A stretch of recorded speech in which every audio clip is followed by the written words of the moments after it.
le Maroc est un pays agricole, mais mange-t-on encore vraiment ce que l'on produit? Sur nos marchés, on trouve papaye, fruit du dragon, kiwi, kaki. À ce rythme, le litchi ne tardera pas à s'inviter sur nos étals. La vraie question est ailleurs.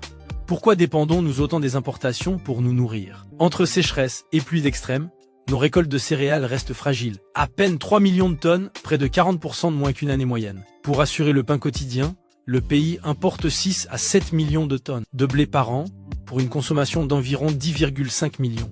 Et pour payer ces importations, nous exportons nos fruits et légumes vers l'Europe. En clair, nous utilisons notre eau, nos sols et notre travail pour nourrir d'autres marchés, tout en important une grande partie de ce que nous consommons. Côté huile, le constat est le même. Plus de 90% des 600 000 tonnes consommées sont importées. Notre huile d'olive part souvent à l'export et lorsque les récoltes baissent, les prix grimpent.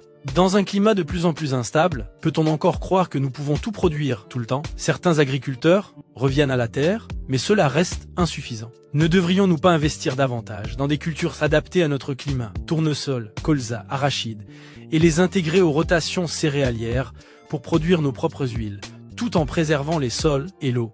Aujourd'hui, les oléagineux ne couvrent que quelques dizaines de milliers d'hectares, même à l'horizon 2030. L'objectif serait d'environ 80 000 hectares, soit à peine 15% de nos besoins. Quant à l'olivier, il résiste à la sécheresse, mais pas lorsqu'on le pousse par une irrigation excessive qui épuise les nappes. Au fond, la question est simple, quel modèle voulons-nous pour l'agriculture marocaine? Continuer à exporter pour importer? Ou construire une véritable souveraineté alimentaire? Et vous, avez-vous déjà essayé le colza, le tournesol ou l'arachide?